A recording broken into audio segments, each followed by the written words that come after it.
U.S. to allow 8 countries to continue buying Iran oil after sanctions on November 5, Mike Pompeo.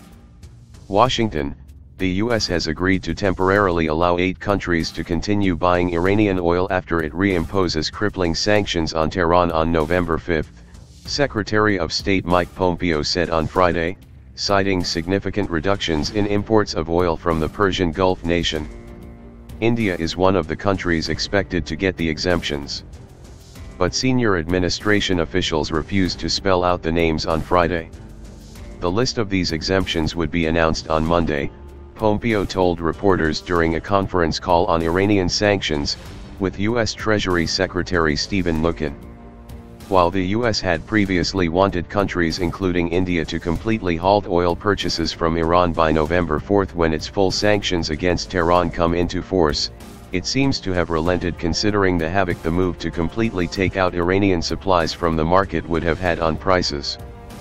Pompeo said that countries like India, if it gets the exemption, would be asked to bring down their oil imports from Iran to zero in 6 months' time. Negotiations are still ongoing, he said, explaining the reasons for not revealing the names of the countries that are expected to get exemptions from the U.S. from this latest and so far the toughest American sanctions on Iran. We expect to issue some temporary allotments to 8 jurisdictions, but only because they have demonstrated significant reductions in their crude oil and cooperation on many other fronts and have made important moves towards getting to zero crude oil importation. These negotiations are still ongoing. 2 of the jurisdictions will completely end imports as part of their agreements. The other 6 will import at greatly reduced levels, Pompeo said. These economic sanctions are just a part of the U.S. government's total effort to change the behavior of the Iranian regime, he said. On November 5, the United States will reimpose sanctions that were lifted as part of the nuclear deal on Iran's energy, shipbuilding, shipping and banking sectors. These sanctions hit at core areas of Iran's economy. They are necessary to spur changes we seek on the part of the regime, he said. In order to maximize the effect of the president's pressure campaign, we have worked closely with other countries to cut off Iranian oil exports as much as possible, Pompeo said.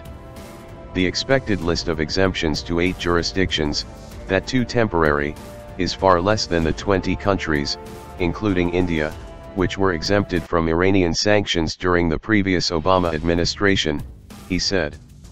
We will have issued, if our negotiations are completed, 8 and have made it clear that they are temporary, he said. Not only did we decide to grant many fewer exemptions, but we demanded much more serious concessions from these jurisdictions before agreeing to allow them to temporarily continue to import Iranian crude oil. These concessions are critical to ensure that we increase our maximum pressure campaign and accelerate towards zero, Pompeo said. As a result of the latest sanctions, he said the U.S. expects to have reduced Iranian crude oil exports by more than 1 million barrels even before these sanctions go into effect. This massive reduction since May of last year is 3 to 5 times more than what many analysts were projecting when President Trump announced our withdrawal from the deal back in May, he said. Starting today, Iran will have zero oil revenue to spend on any of these things. Let me say that again, zero. 100% of the revenue that Iran receives from the sale of crude oil will be held in foreign accounts and can be used by Iran only for humanitarian trade or bilateral trade in non-sanctioned goods and services, he said. Pompeo said the latest U.S. sanctions are targeted at the regime, not the people of Iran who have suffered grievously under this regime. It's why we have and will maintain many humanitarian exemptions to our sanctions, including food, agriculture commodities, medicine and medical devices, he said.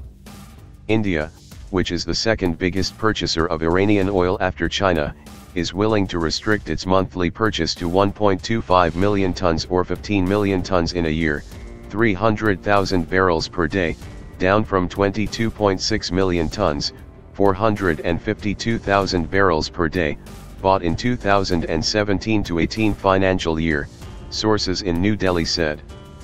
The U.S. will also demand the Society for Worldwide Interbank Financial Telecommunication, SWIFT, global financial network stopped supporting Iranian banks as part of enforcing sanctions over Tehran's nuclear program and alleged support for terrorism.